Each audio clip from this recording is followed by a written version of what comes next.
بسم اللہ الرحمن الرحیم رب اعوذ بک من همزات الشیاطین واعوذ بک رب ان یحضرون رب زدنی علما رب اشرح لی صدری ویسر لی امری واحلل عقدۃ من لسانی یفقہوا قولی والسلام علی من اتبع الہدی حقیق انا ان اکون علی اللہ الا الحق۔ اللہ رب العزت کی نازل کردہ آخری کتاب ہدایت قرآن مبین میں سے ملت ابراہیم خلیل اللہ علیہ السلام یعنی دنیا بھر کے مسلمانوں کے لیے جو ایک رویا ہے، جو ایک ویژن ہے، خواب ہے، ہدف ہے، نصب و نین ہے،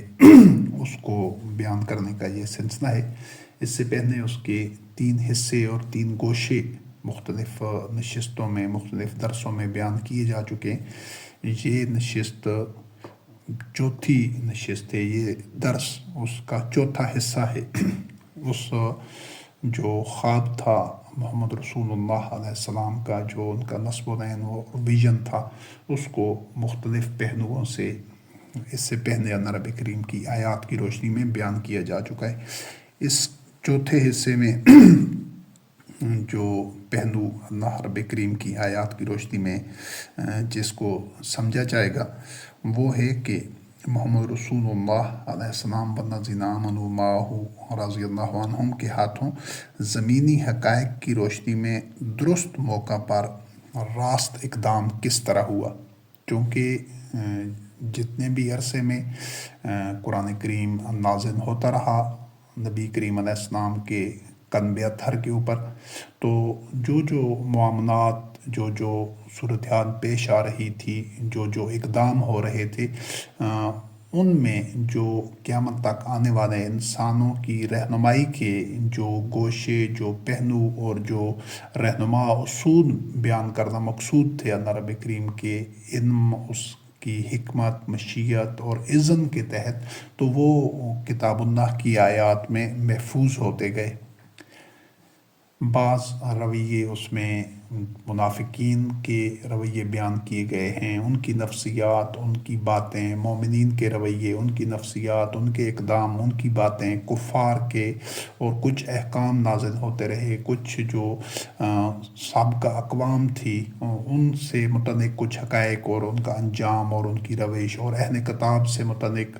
ان کی مختلف زندگی کے گوشے، رویے اور ان کی نفسیات، اقدام، اور مختلف جو سابقہ اقوام تھی ان کے انجام۔ تو جو گوشہ انسانیت کی رہنمائی کے لیے جس حد تک ضروری تھا اس کو قرآن کریم کی آیات میں محفوظ کر دیا گیا ہے۔ ہر آیت جو کتاب اللہ کی ہے اس میں انسانی اصلاح کے لیے، اس کی ہدایت کے لیے، رہنمائی کے لیے اور عبرت کے لیے ایک سامان ہے۔ تو اس سلسلے میں جو آغاز کرتے ہیں وہ سورۃ النساء کی آیت نمبر 58 ہے۔ اللہ رب العزت کا اصولی حکم ہے ہمیشہ کے لیے، جو اقوام گزشتہ تھی ان کے لیے بھی، اور نبی کریم علیہ السلام کے عہد میں بھی، اور قیامت تک آنے والے انسانوں کے لیے، کہ جو امانات ہیں یہ اللہ رب کریم کا امر ہے، حکم ہے اللہ رب العزت کے کسی ایک حکم سے بھی عمدن جانتے بوجھتے ہوئے اس کو نظر انداز کرنا، فراموش کرنا یا اس کا انکار کرنے کی گنجائش نہیں ہے۔ وہ تمام احکام کے انکار کے مترادف ہے، جان بوجھ کر۔ ہاں، جہاں پر سہون، غلطی سے، لا علمی سے کوتاہی ہو جائے اللہ رب کریم کے امر کی، اس کے حکم کو تسلیم کرنے میں، تو اللہ رب العزت غفور الرحیم ہے کہ انسان کو جب علم ہو، شعور ہو، تو سمجھ ہو تو اس کی اصلاح کرے، توبہ کرے اس سلسلے میں۔ لیکن جان بوجھ کر، سمجھ کر، شعوری طور پر اور اپنے اختیار کے ساتھ اگر کوئی انسان یا پورا معاشرہ یا کوئی پوری قوم جان بوجھ کر اللہ وحدہ لا شریک کے ایک حکم کی بھی صریحاً نافرمانی کرتی ہے، اس کو رد کرتی ہے، تو اس کا یہ اقدام انکار کے زمرے میں آئے گا اور اللہ رب کریم کے تمام احکام کے انکار کرنے کے مترادف ہے، کیونکہ جو اللہ رب العزت کے ایک حکم کو ٹھکرا سکتا ہے، اس کو کسی اپنی ذاتی ہوائے نفس یا شہوات کی وجہ سے یا مفادات یا کسی دیگر اپنی بشری کمزوری یا خامی کی بنیاد کے اوپر جان بوجھ کر وہ اپنی اصلاح نہیں کرتا، بلکہ اللہ رب العزت کے حکم کو رد کرتا ہے، ٹھکرا دیتا ہے، تو وہ اللہ رب العزت کے تمام احکام کو ٹھکرا سکتا ہے موقع کی مناسبت سے، ضرورت کے وقت۔ تو وہ چاہے فرد ہو، چاہے معاشرہ ہو، چاہے کوئی قوم ہو، وہ اطاعت کے اور وحی کے اتباع کے اس معیار اور جو سٹینڈر ہے، کسوٹی ہے، میزان ہے، اس سے نیچے گر جاتی ہے۔ تو اس حوالے سے کوئی بھی حکم قرآن کریم میں اللہ رب العزت کا ہے مسلمانوں کے لیے، انسانوں کے لیے، اس کی اصلاح کے لیے، تو ان تمام کا یکساں طور پر ان تمام احکام کی تعمیل مومنین کے لیے ضروری ہے۔ وہ غور و فکر کرتے رہیں، کوشش کرتے رہیں، کہیں پر بوجوہ اپنی بشری کمزوری کی وجہ سے کہیں ان سے کوتاہی ہوتی ہے، اس کو آسان انداز سے اللہ رب کریم کے احکام کی وہ اطاعت نہیں کر سکتے، تو ان کو اس کے اوپر ندامت اور مسلسل اصلاح کی کوشش کرنی ہوگی،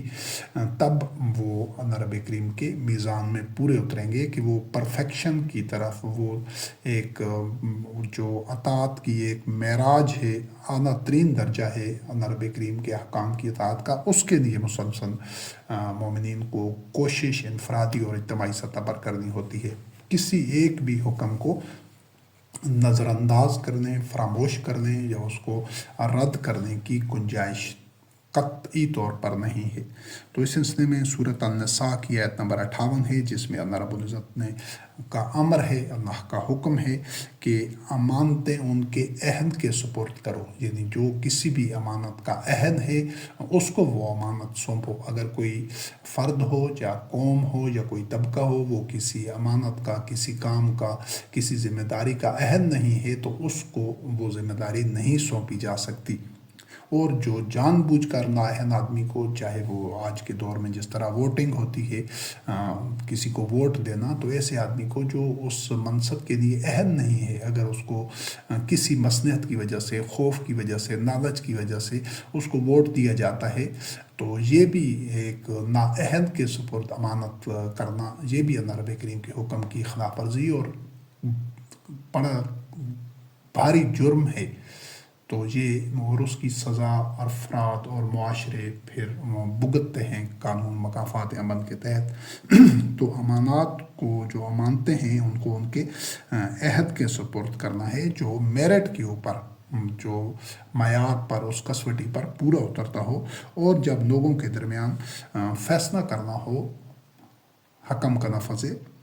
حکم تم، یعنی حکومت قائم کرنا ہو۔ حکومت بنیادی طور پر یہی حکم سے نکلا ہے، اور جو نظام تشکیل دینا ہوتا ہے، جو فیصلے کرنے ہوتے ہیں، ان کو لاگو کرنا ہوتا ہے، ایک سسٹم معاشرے میں رائج کرنا ہوتا ہے، اس کو حکومت اسی لیے کہا جاتا ہے۔ اس کی جو ابتدائی فارم ہے وہ فیصلہ کرنا ہے کہ لوگوں میں اختلافات، تنازعات یا کہیں مفادات کے ٹکراؤ کی صورت میں، یا کسی کے ساتھ کوئی ظلم یا زیادتی یا کسی کا ناجائز استحصال کرتا ہے، تاکہ ان میں عدل و قسط ہو اور سب کے لیے یکساں تحفظ ہو، سب کے یکساں حقوق ہوں۔ اس کے لیے جو ایک اتھارٹی ہوتی ہے کہ وہ کسی ایک سٹینڈر اور کسی معیار کی روشنی میں وہ جو چیزیں طے کر دیتی ہے کہ یہ جو کچھ ہوا ہے، اس کی تلافی کے لیے یہ ہونا چاہیے، یا جو بھی درپیش صورتحال ہو اس میں کیا اقدام ہونا چاہیے، اسی چیز کا نام حکومت ہے۔ اسی کو فیصلہ سازی، مینیج کرنا بھی اسی ضمن میں آتا ہے۔ تو لوگوں کے درمیان جب فیصلہ کرنا ہے، حکم کرنا ہے، حکومت کرنی ہے، تو وہ عدل کے ساتھ کرنی ہے۔ یہ اللہ رب کریم کا حکم ہے کہ امانتیں ان کے عہد کے سپرد، عہد کو سونپنی ہیں، جو اس قابل ہیں اس کام کے کرنے کے اہلیت رکھتے ہیں، اور لوگوں کے ساتھ جو فیصلے کرنے ہیں لوگوں کے درمیان، وہ عدل کے ساتھ کرنے ہیں۔ اور یہ ان اللہ نعم یعظکم، یہ اللہ رب کریم کی بہترین تمہارے لیے نصیحت، واعظ ہے، تمہیں جو احسن بہترین رہنمائی دی گئی ہے کہ تم نے یہ دو کام کرنے ہیں، اللہ رب کریم ہر چیز کو سننے اور دیکھنے والا ہے۔ تو یہاں پر جو اس آیت میں جو رہنما اصول ہے اس دور کے مومنین کے لیے، مسلمین کے لیے اور قیامت تک آنے والوں کے لیے، کہ جو کہ پہلے جو حصے بیان کیے جا چکے ہیں اس رویا اور ویژن سے متعلق، ان پہلے درسوں میں اس حقیقت کو واضح کیا جا چکا ہے کہ مومنین نے ملت ابراہیم خلیل اللہ علیہ السلام نے، خود ابراہیم خلیل اللہ علیہ السلام اور محمد رسول اللہ علیہ السلام والذین آمنوا معہ کے رضی اللہ عنہم نے، سب نے نو انسانی کے درمیان وہ ان کو ایک فیصلے کرنے تھے اور ان کو بیت اللہ کی طرف دعوت دینی تھی، نو انسانی کو اپنے پاؤں پر کھڑا کرنا تھا، ان کو ہدایت کے لیے اہتمام کرنا تھا وحی کی روشنی میں، اور ان کی منفعت کا سارا اہتمام اور بندوبست کرنا تھا۔ یہ تھا بیت اللہ کی تعمیر کا مقصد۔ اب اس کے لیے یہ لازمی تھا کہ کوئی مرکز ہو، کوئی جگہ ہو، کوئی ایک متعین مقام ہو جہاں پر وہ سارے امن کو یقینی بنانے کے لیے وہ اقدام کیے جائیں۔ تو وہ جو مرکز تھا، وہ اس کا جو ایک مقام تھا، وہ بیت اللہ ہی تھا۔ اب بیت اللہ پر اگر مشرکین کا تسلط رہتا اور وہ اسی طرح جو ان کی ایک مردہ رسوم تھی اور ایک باطن انداز سے وہ بیت اللہ کا ایک مصرف کر رہے تھے، باطن مصرف، یعنی گھر تو وہ اللہ رب العزت کا ہی تھا، مسجد الحرام پہلے دن سے جو تعمیر کی گئی تھی مقصد بھی اس کا ایک تھا، لیکن وہ جو نااہل لوگوں کے ہاتھ میں تھا، وہ مشرکین کے ہاتھ میں، تو انہوں نے اس کو اپنی ذاتی ایک اجارہ داری، ایک تسلط، اپنی چودراہٹ اور اپنے ایک مفادات اور استحسان کا ذریعہ انہوں نے بنا رکھا تھا کہ لوگوں کو بے مقصد اور نا حاصل ایک مشق کرا رہے تھے۔ وہ پوجا پاٹ کے نام پر بت پرستی اور یہ بے روح اور بے نتیجہ جو مناسک اور شعائر وہاں پر موجود تھے، وجہ اس کی بنیادی طور پر یہ تھی، اور تمام جو ابتری تھی، تمام جو بگاڑ تھا اور تمام جو تعمیر کعبہ کے مقاصد کو فراموش کر دیے گئے تھے، اس کی وجہ یہ تھی کہ وہ اس امانت کے اہل نہیں تھے۔ آج بھی پوری دنیا میں، جو آگے ہم نبی کریم کی آیات کی روشنی میں دیکھیں گے کہ پوری دنیا میں جو فساد ہے اور تمام معاملات میں ابتری ہے عالمی امور میں، اور اس یقیناً پھر جب عالمی سطح پر شر اور فساد پھیلا ہوا ہوگا، ظلم ہوگا، تو پھر وہ تمام علاقوں میں بھی اسی طرح نفوذ کر چکا ہوگا۔ تو یہ اس کی بنیادی وجہ بھی یہی ہے کہ آج بھی صدیوں سے یہ بیت اللہ، مسجد الحرام نااہل لوگوں کے پاس ہے۔ جب مسجد الحرام، بیت اللہ اہل لوگوں کے پاس ہو جائے گی اور وہ لوگ اس اللہ کے گھر کو مکہ میں ان تمام اہداف و مقاصد کے حصول کا ذریعہ بنائیں گے جن کے لیے یہ گھر تعمیر کیا گیا ہے، تو انشاءاللہ باذن اللہ اصلاح کا عمل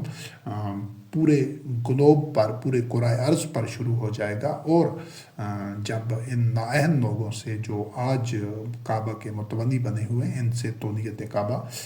باذن اللہ کے اذن اور اللہ رب العزت کی نصرت و تائید سے واپس لی جائے گی انشاءاللہ۔ تو اس وقت بھی یہی ہو رہا تھا کہ یہ جو بیت اللہ کے جو متولی بنے ہوئے تھے وہ مشرکین تھے، نااہل تھے اور غاصب اور قبضہ گروپ تھے۔ تو وہ اسی چیز کا اللہ رب کریم نے حکم دیا ہے کہ اسی وجہ سے لوگوں میں، معاشرے میں عدل نہیں ہو سکتا تھا، کیونکہ جو امانت تھی وہ نااہل لوگوں کے پاس تھی، اور اللہ رب کریم کا حکم تھا کہ لوگوں میں تم نے جب فیصلہ کرنا ہے، فیصلہ سازی کرنی ہے، حکومت قائم کرنی ہے، معاشرے کا ایک نظم برقرار رکھنا ہے، اسی کو ایک بنیادی اکائی کے طور پر ایک جس طرح ایک لیبارٹری یا ایک تجربہ گاہ بنانا تھا اس جگہ کو، سرزمین کو، خطے کو، پوری گلوب کے لیے، کہ وہاں پر وحی کا اتباع کرتے ہوئے ایک معاشرہ تشکیل دیا جانا تھا۔ تو اگر اس کا مرکزی انتظام اور اس کا سارا کنٹرول مشرکین کے ہاتھ میں رہتا تو پھر وہاں پر وہ نظام قائم نہیں ہو سکتا تھا۔ تو اسی وجہ سے اللہ رب کریم نے ان مشرکین سے جس طرح اس دور میں تونیت کعبہ واپس لے کر ایک علاقے میں اصلاح کا عمل شروع کرنا تھا، ایک اس کو پیٹرن کے طور پر، ایک نمونے کے طور پر، تو بالکل اسی طرح آج بھی پوری کرۂ ارض کی اصلاح کے لیے بیت اللہ میں ہی وہ ایک مرکز، ایک ہیڈ کوارٹر آپ سمجھ لیں، وہ پوری گلوب کے لیے جس طرح آج انہوں نے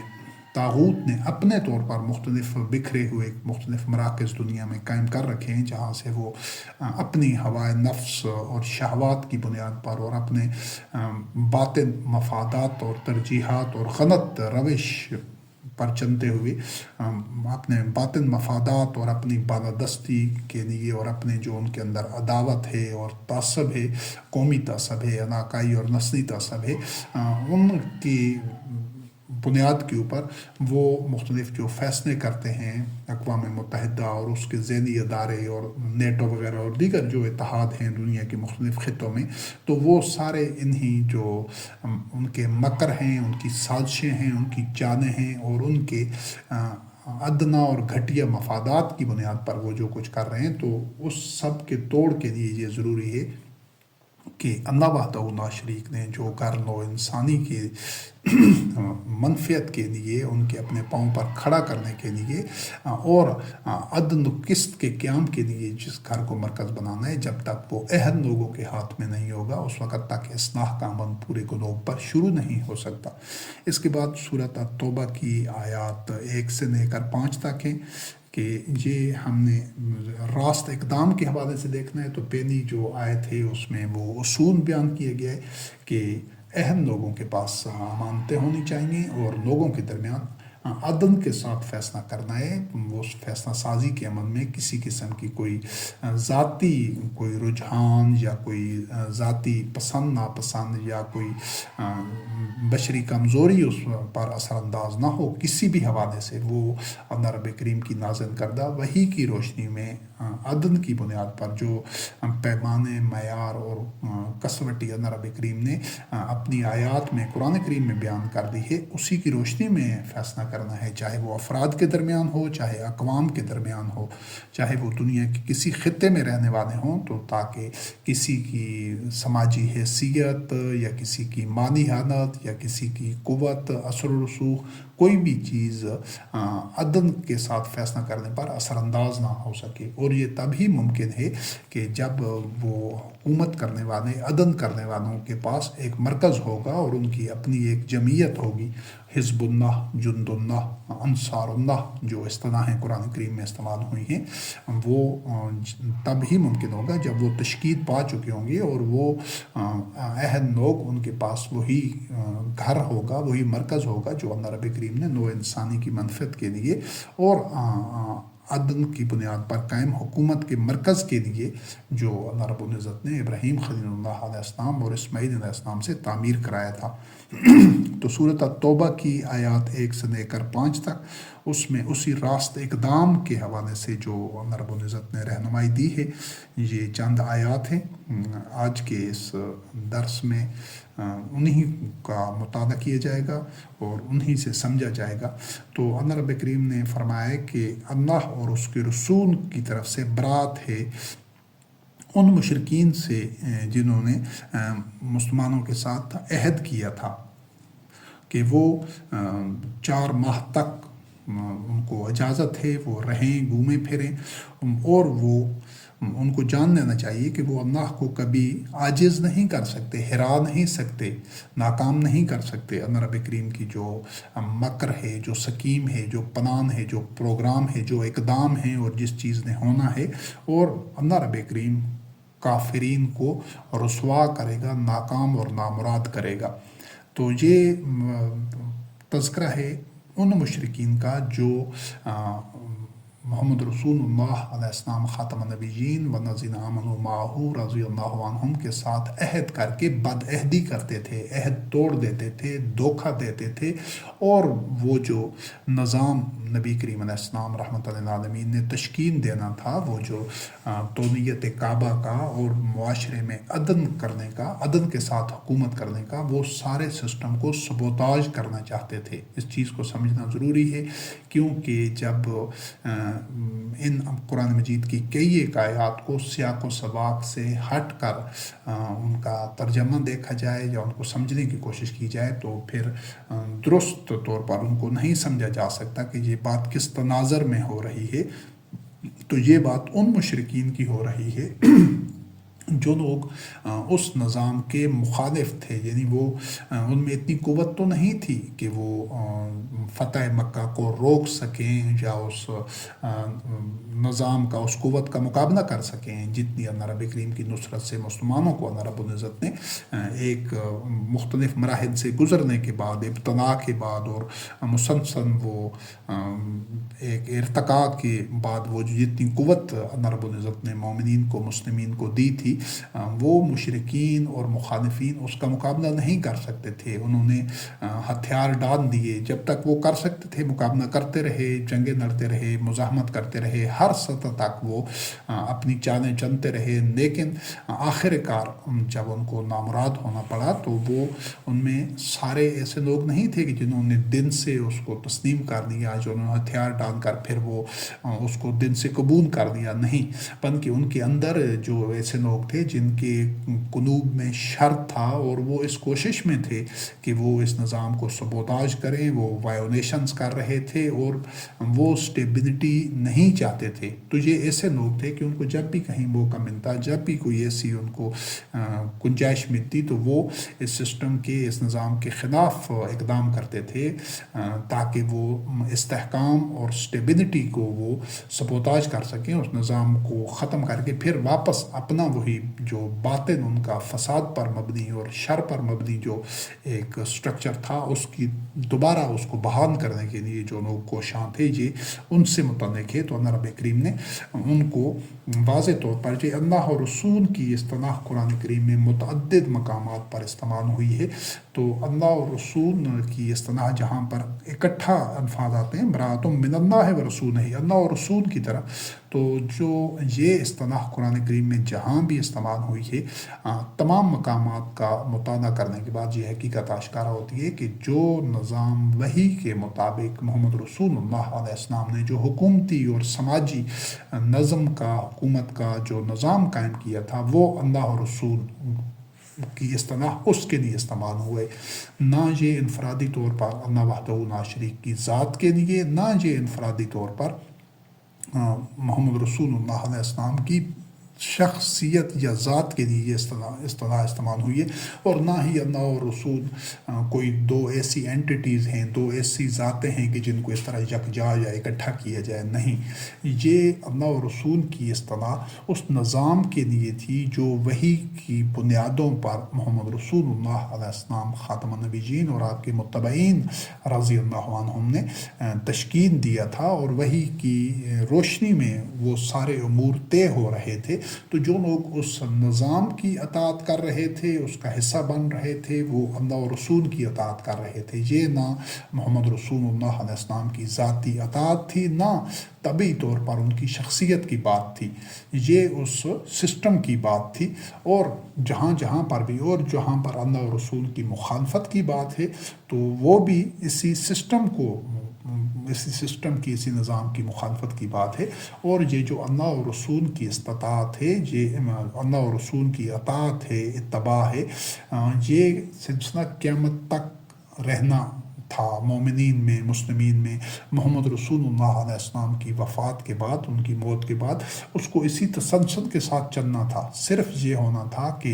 محمد رسول اللہ علیہ السلام کے بعد جو اہل مومن ہوتا وہ ذمہ داری سنبھال لیتا جو اپنی زندگی میں محمد رسول اللہ علیہ السلام چلا رہے تھے، جو ذمہ داری انہوں نے سنبھالی ہوئی تھی، جس انداز سے، جس میکانزم اور جس مشینری اور سٹرکچر کے ساتھ وحی کا اتباع ہو رہا تھا، وہ تمام کے تمام اسی طرح رہتے، اسی طرح برقرار رہتے، بحال رہتے اور اسی طرح رواں رہتے، اسی طرح جاری رہتے. صرف جو محمد رسول اللہ علیہ السلام خاتم النبیین کے بعد ایک جو عہد مومن ہوتا وہ اس ذمہ داری کو سنبھالتا، پھر اس کے بعد دوسرا، تیسرا، چوتھا، اور یہ سلسلہ آج تک قیامت تک چلنا تھا. جو رہنمائی قرآن کریم سے ملتی ہے، اور پھر جو بھی مومنین اگلی نسل، ان سے اگلی نسل، وہ اسی طرح وہی کا اتباع کرتے رہتے، اسی اسٹرکچر کے ساتھ، وقت کے تقاضوں کے مطابق. اس میں جو ایک جزوی طور پر تبدیلی، اس میں رد و بدل، جو مختلف نئے وقت کے تقاضے اور ایک انداز ہیں، ان کو دیکھتے ہوئے، زمینی حقائق کو دیکھتے ہوئے، اس میں مسلسل جو ارتقاء کا عمل ہے وہ جاری رہتا. لیکن جو اس کی مبادیات اور بنیادی اصول اور اس کا میکنزم اور ڈائمنشنز تھی، وہ اسی طرح انہی خطوط کے اوپر رواں دواں رہتے. یہ اللہ اور رسول کی اطاعت کا سلسلہ ہمیشہ تک چلتا رہنا تھا. لیکن یہ جو صدر اول کے مومنین تھے، جو نبی کریم علیہ السلام رحمۃ للعالمین خاتم النبیین کے متبعین رضوان اللہ علیہم تھے، انہوں نے اس کو بنایا، چلایا. لیکن جب تک ہم تک یہ سسٹم، یہ نظام، یہ سلسلہ پہنچا ہے، تو مکمل طور پر یکسر اس کو سبوتاژ کر دیا گیا تھا، اس کو ترک کر دیا گیا تھا. اور مشرکین مکہ جس طرح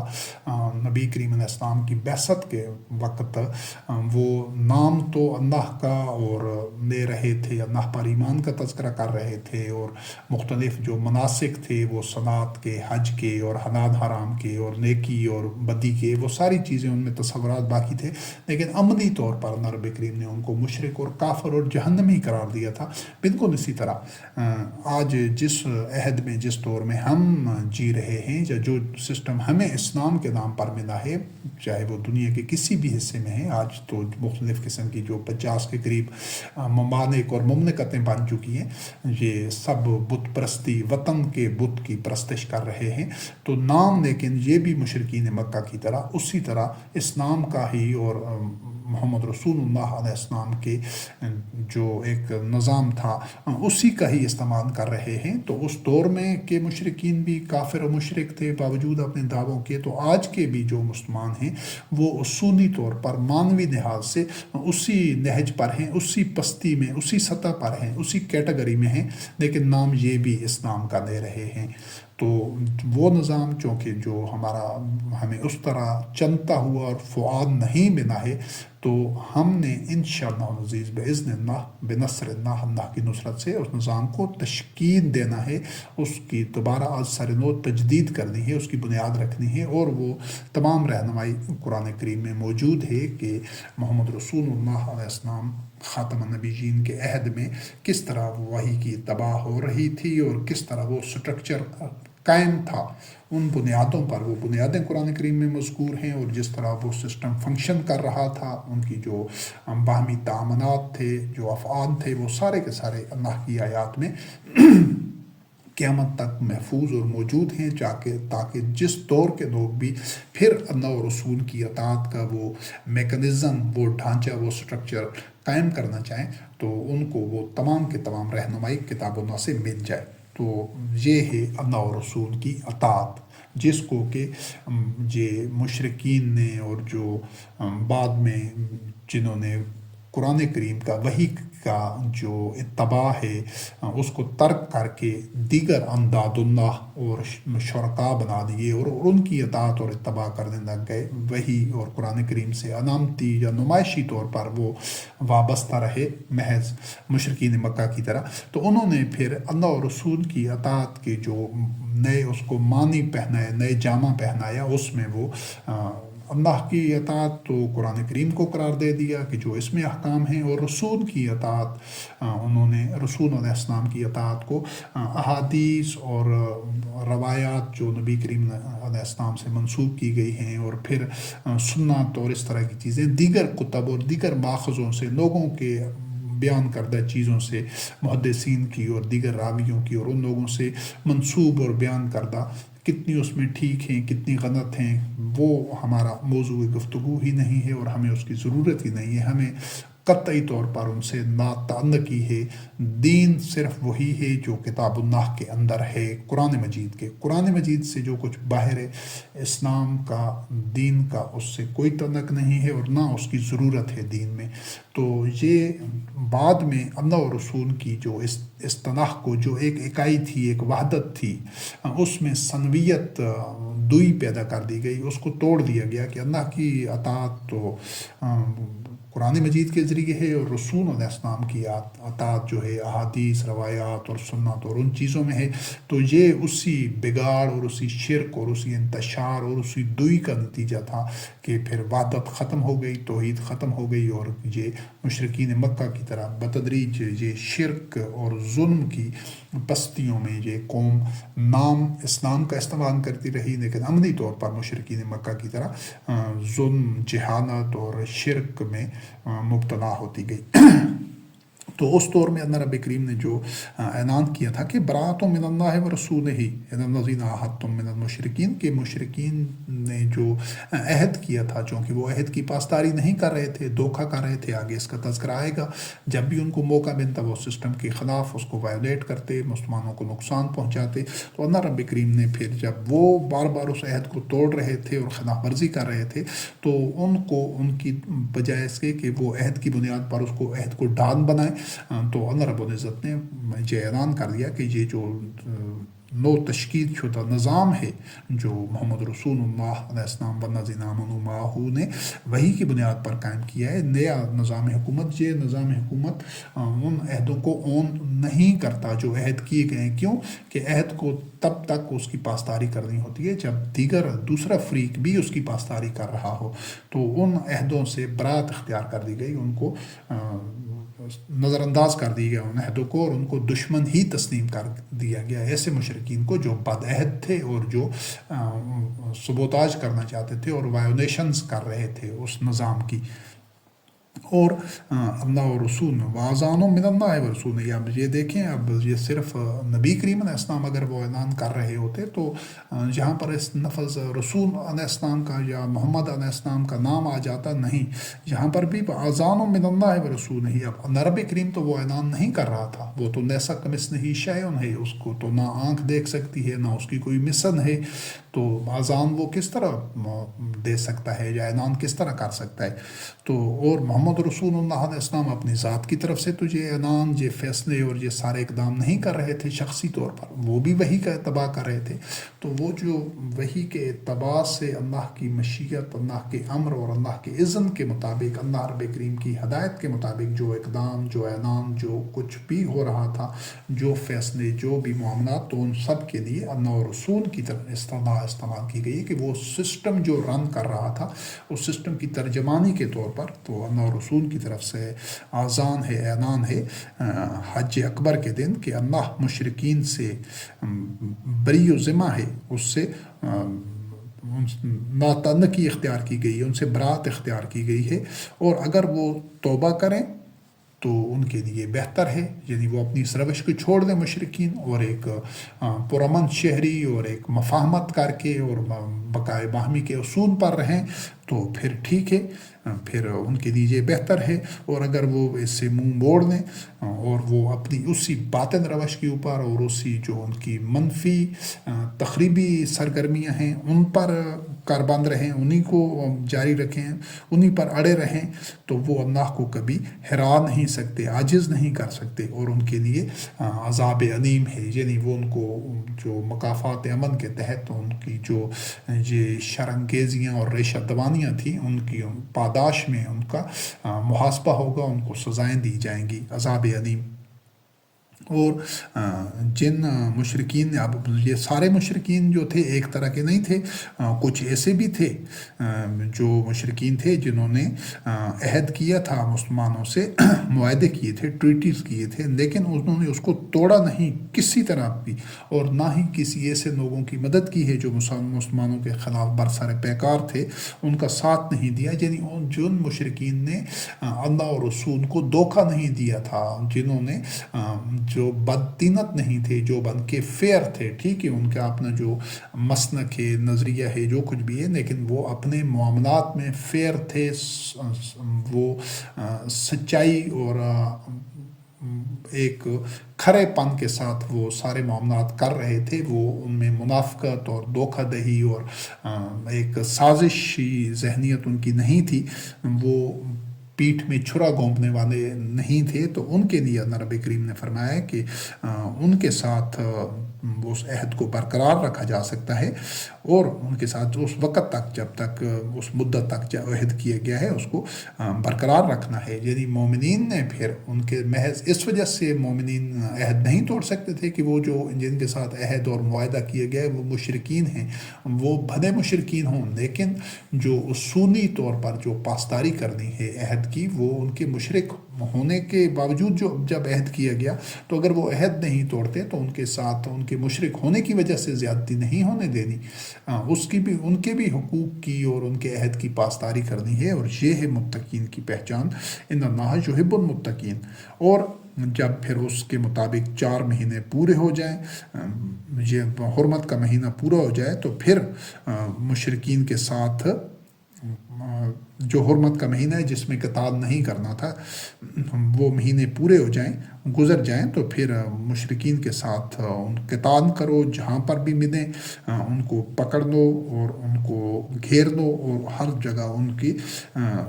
ایک ٹو میں رہو، تاکہ اس فتنے کو، اس شرانگیزی کی جڑ کاٹی جا سکے۔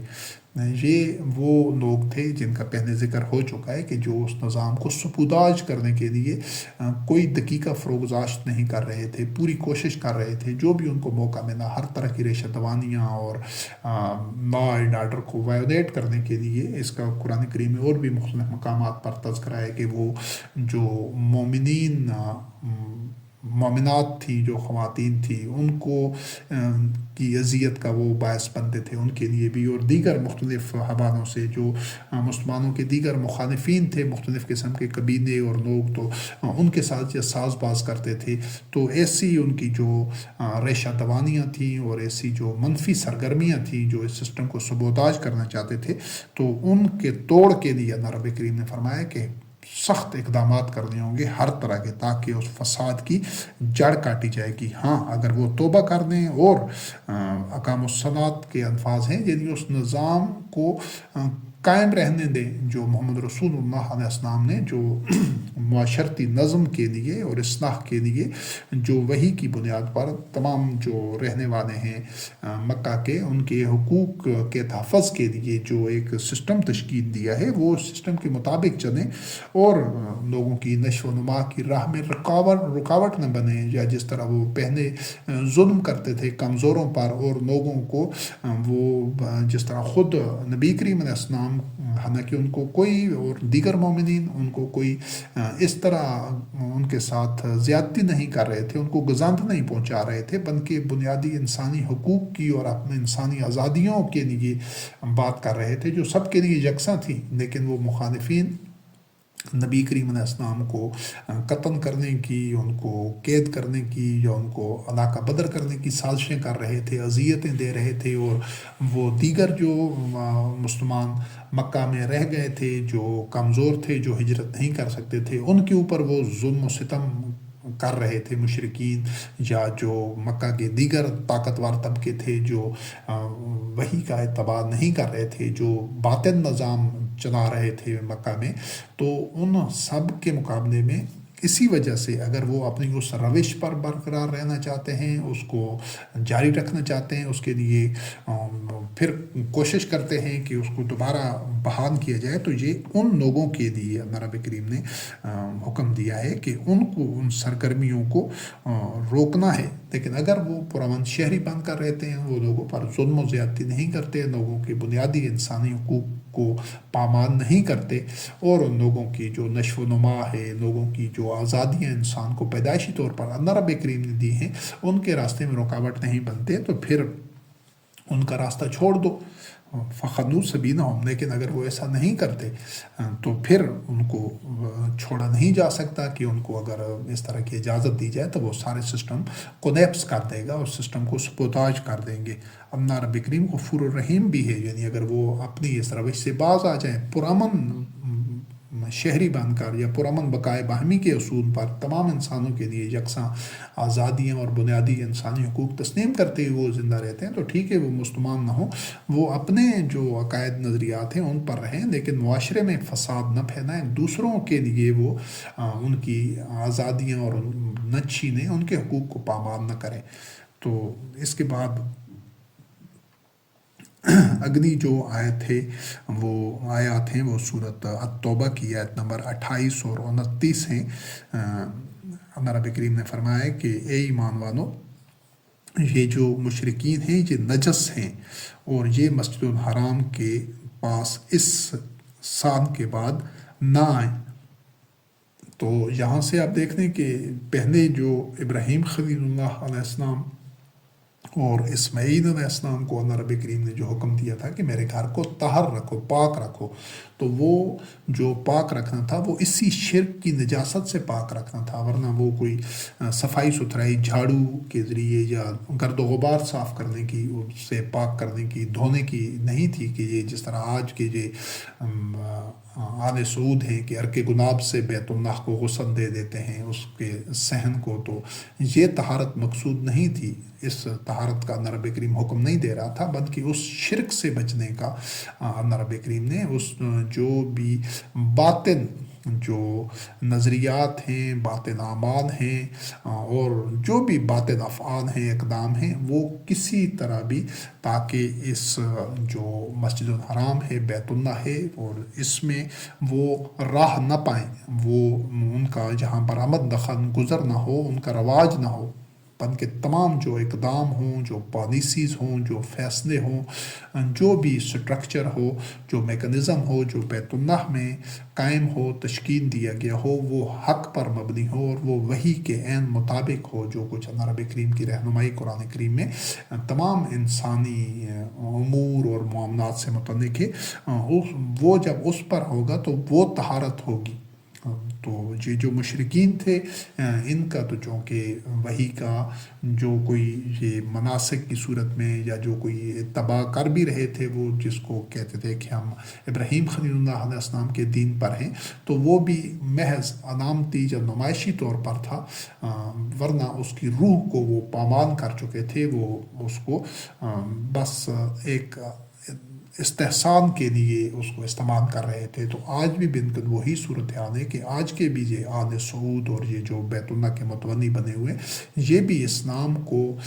یا اسلامی نظام کو محض اپنے مفادات کے لیے اور لوگوں کا ناجائز استحسان کرنے کے لیے، لوگوں کو بیوقوف بنانے کے لیے اور اپنی اجارہ داری اور چودراہٹ اور اپنی برتری اور قبضہ برقرار رکھنے کے لیے اس کا استعمال کر رہے ہیں، ورنہ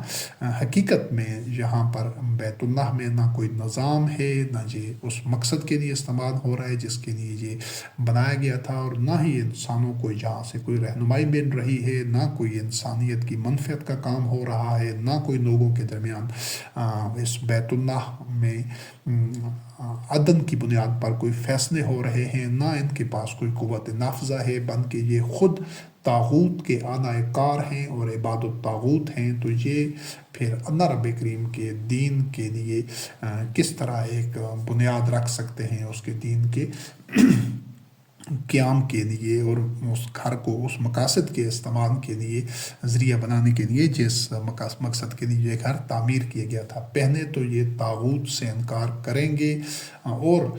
جس چوکھٹ پر طاغوت کی چوکھٹ پر ان کا اپنا سر جھکا ہوا ہے وہاں سے سر اٹھائیں گے اور پھر اپنا تزکیہ نفس کریں گے، اصلاح کریں گے، اور اپنے یہ تمام جو شرک پر مبنی اور غیر اللہ اور انداد اللہ پر مبنی جو عقائد و نظریات ہیں ان کو ترک کریں گے، تب یہ اس قابل ہوں گے تب ان کی اتنی نشو و نما ہو سکے گی کہ یہ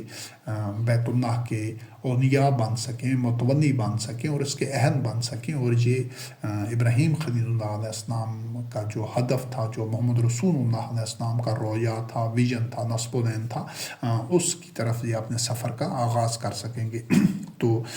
اس وقت بھی وہ جو مشرکین تھے وہ نجس تھے، ان کی مشرکانہ ذہنیت، ان کے مشرکانہ نفسیات، اعمال، اقدام، تو اگر وہ ان کا کوئی امن دخل ہوتا بیت اللہ کے امور میں اور اس سارے معاملات میں، مناسک میں اور سارے انتظامات میں، فیصلوں میں، اور جو کچھ ایک پہلے درس میں بیان کیے جا چکا ہے، ان سارے معاملات میں اگر مشرکین کا امن دخل ہوتا تو پھر وہ اس سارا سسٹم کو سبوتاج کر دیتے، یعنی وہ جو کھوٹ اس میں شامل ہو جاتا۔ تو اسی وجہ سے اللہ رب کریم نے حکم دیا ہے کہ یہ مشرکین نجس ہیں اور وہ مسجد الحرام میں اس سال کے بعد نہیں آ سکتے۔ اور اگر تم سمجھتے ہو کہ وہ تمہیں کوئی مالی معاملات میں کچھ تنگی کا سامنا ہوگا، کیونکہ وہ جو لوگ تھے وہ قریش اور جو مشرکین کے دیگر سرغنے تھے جو کرتا درتا تھے، تو وہ مالی طور پر بہت مضبوط تھے اور سارے مالی امور اسی وجہ سے انہی مفادات کے تحفظ کے لیے تو وہ انہوں نے ایک ڈھونگ رچایا ہوا تھا، اور ایک بیت اللہ کو یا ایک اس کو ابراہیم خلیل اللہ علیہ السلام کے دین کو ایک ڈھال اور ایک لوگوں کو دھوکہ دینے کے لیے ایک شیلٹر بنایا ہوا تھا فریب کے طور پر، ورنہ حقیقت میں وہ اس کی مقصدیت کو فراموش کر چکے تھے، اپنے مفادات کی بنیاد کے اوپر اندھے ہو چکے تھے۔ آج کے بھی یہ آل سعود ہیں یا یہ جتنے سعودی عرب والے لوگ ہیں، یہ ان کی بھی وہی کیفیت ہے کہ یہ بھی ایک نمائشی یا علامتی طور پر تو بیت اللہ کو، اسلام کو اور ان سارے معاملات کو استعمال کریں، حقیقت میں یہ بھی ہوائے نفس کا اور شہوات کا اتباع کر رہے ہیں، اور صلات کو یہ بھی اسی طرح ضائع کر چکے ہیں جس طرح پہلے اس کا تذکرہ ہو چکا ہے۔ تو ان مشرکین کا امن دخل انتظامی امور میں اور اس کی مینجمنٹ میں اور سارے معاملات میں، مناسک میں، شعائر میں ان کا کوئی حصہ، کوئی امن دخل نہیں ہونا چاہیے، ان کو بالکل اس سے سائڈ پر رکھنا ہے تاکہ کسی بھی قسم کا ان کے قریب بھی نہ آئیں۔ اور اگر تمہیں مومنین کو کہا گیا ہے کہ تمہیں مالی تنگی کا خدشہ ہے تو اللہ رب کریم اپنے فضل سے تمہیں غنی کرے گا، اور اللہ رب العزت کو ہر چیز کا علم ہے اور وہ ہر چیز کی حکیم ہے، علیم و حکیم ہے۔ تو یہ ایسے لوگ جو اللہ پر اور یوم آخرت پر ایمان نہیں لاتے، اور ولا یحرمون ما حرم اللہ و رسولہ، یہاں پر بھی ہے کہ جس کو اللہ اور رسول نے حرام ٹھہرایا ہے اس کی حرمت کی پاسداری نہیں کرتے، اور دین حق کو اپنا دین نہیں بناتے۔ اہل کتاب میں سے اس وقت تک اگر وہ یعنی تمہارے خلاف برسر پیکار رہتے ہیں اور وہ اس سسٹم کو، اس نظام کو سبوتاج کرنا چاہتے ہیں، تمہاری مخالفت کرتے ہیں، تمہارے وہ بنیادی انسانی حقوق کو اور جو تمہاری اہلیت ہے تولیت کعبہ کے لیے، وہ اس کو تسلیم نہیں کرتے بلکہ اس کے راستے میں روڑے اٹکاتے ہیں، مخالفت کرتے ہیں، اور وہ تمہارے ساتھ حالت حرب میں ہیں، جنگ کرتے ہیں، تو اس کے ساتھ تم بھی، ان کے ساتھ تم بھی قتال کرو۔ اور ہاں جی، اگر تو وہ ہے کہ دین حق کو، اسلام کو تسلیم کر دیں، کیونکہ جو اہل کتاب تھے وہ بھی نام تو اللہ رب کریم کا دے رہے تھے اور انبیاء علیہ السلام کے راستے پر چلنے کا دعویٰ کرتے تھے، لیکن ان کا الگ مقامات پر اللہ رب کریم نے قرآن مجید میں بہت سارے مقامات پر ان کی جو حقیقت تھی اس کو اشکارا کیا ہے کہ وہ بھی ان کی بھی اکثریت محض علامتی اور نمائشی طور پر دین پر کاربان تھی، ورنہ ان کے جو احبار و رہبان تھے انہوں نے تو دین کو اپنے مفادات کے حصول کا ذریعہ اللہ کی آیات کو بیچتے تھے، دین کو بیچتے تھے اپنے گھٹیا مفادات کے لیے۔ تو وہ اگر تو دین حق پر آ جائیں تو ٹھیک ہے، نہیں تو اگر وہ قتال کرتے ہیں، مخالفت کرتے ہیں اور سسٹم کو سبوداج کرتے ہیں تو ان کو ان کے ساتھ قتال کرنا ہے، ان کو قوت کے زور پر روکنا ہے اور ان کے اس فتنے کو اور شر کو فروغ کرنا ہے تاکہ وہ اس قابل نہ رہیں کہ وہ اس سسٹم کے لیے خطرہ بنیں اور اس کو سبوداج کر سکیں، اس کو منہدم کر سکیں۔ ہاں اگر یہ ہے کہ وہ جزیہ دیں اپنے ہاتھ سے اور ماتحت بند کر رہے ہیں تو پھر ان کے ساتھ قتال نہیں کرنا، پھر وہ ان کو ایز اے بقائے باہمی کے اس پرامن بقائے باہمی کے اصول پر وہ شہریوں کی حیثیت سے رہ سکتے ہیں۔ تو ان آیات کے ساتھ ہی یہ جو چوتھا حصہ تھا یہ درس کا، جو اس ویژن کے حوالے سے کہ کس طرح محمد رسول اللہ علیہ السلام خاتم النبیین رحمت للعالمین اور ان کے متبعین رضوان اللہ علیہم نے زمینی حقائق کی روشنی میں درست موقع کے اوپر راست اقدام کیا اور مشرکین کے وہ جو ایک باطل نظام تھا اس کو شکست دے کر رب کریم کی نصرت و تائید کے ساتھ ان سے وہ بیت اللہ کی تولید ٹیک اوور کی، ان سے وہ منتقل ہوئی۔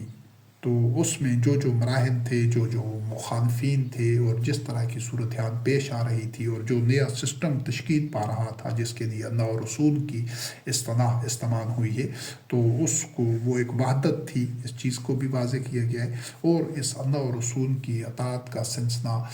نبی کریم علیہ السلام کی موت کے ساتھ ختم نہیں ہونا تھا، یہ قیامت تک چلنا تھا، اور صرف اس فرق کے ساتھ کہ اب محمد رسول اللہ علیہ السلام خاتم النبیین کے بعد کسی نبی نے مبعوث نہیں ہونا تھا، محمد رسول اللہ علیہ السلام خاتم النبیین تھے۔ تو اس کے بعد وہ سلسلہ، وہ ذمہ داری صرف ایک جو دوسرے دیگر مومنین کی نسبت جو ایک اہم مومن ہوتا اس کا انتخاب کر کے، جس میں علم، تقوی اور جو اس میں جسمانی اعصابی مضبوطی اور جو اہلیت ہوتی وہی کے علم کی، اس کی بنیاد کے اوپر وہ ذمہ داری اس مومن پر ڈال دی جاتی، اس کے بعد پھر اگلا اور بقایا سارا سٹرکچر اور میکانزم اور ڈھانچہ اسی طرح ہی رہتا جو نبی کریم علیہ السلام کی زندگی میں جس طرح وہ فواد تھا۔ لیکن ایسا نہیں ہو سکا، تو اس میں کوئی چونکہ ہمیں جو آج کے عہد میں جو سسٹم، جو نظام ملا ہے، تو اس میں وہ سرے سے اس کا وجود ہی نہیں ہے۔ یہ جو کچھ آج اسلام کے نام پر پوری دنیا میں، چاہے وہ عبادات ہیں، مناسک ہیں، وہ سماجی نظام ہے، وہ پولیٹیکل سسٹم ہے، وہ معاشی نظام ہے، تمام کا تمام باطل بنیادوں پر ہے اور اللہ کے دین کے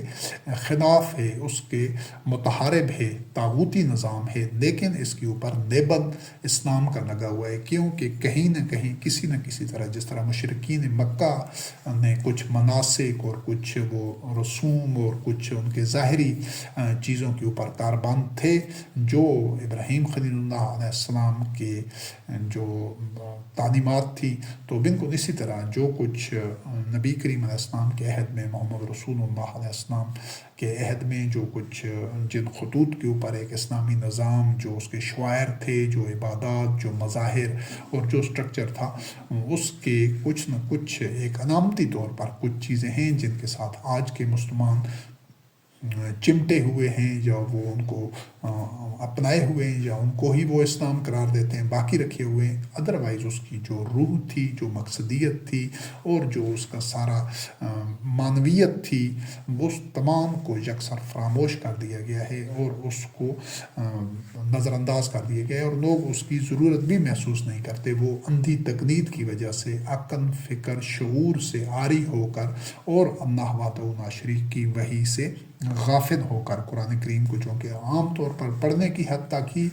یا تلاوت، یا حفظ کے طور پر، یا ثواب کے لیے، برکت کے لیے، یا گناہ بخشوانے کے لیے مردوں کے، اس مقصد کے لیے قرآن کریم کا ایک مروجہ استعمال ہے اکثر،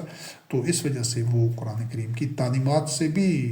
اکثریت مسلمانوں کی آگاہی نہیں ہے، یا اگر اس کو انہوں نے کسی حد تک کو سمجھنے کی کوشش بھی کی ہے تو وہ باطن ذرائع سے، وہ اس کو اس آئینوں سے، اس اینکوں سے دیکھنے کی کوشش کی ہے جو اینکیں خود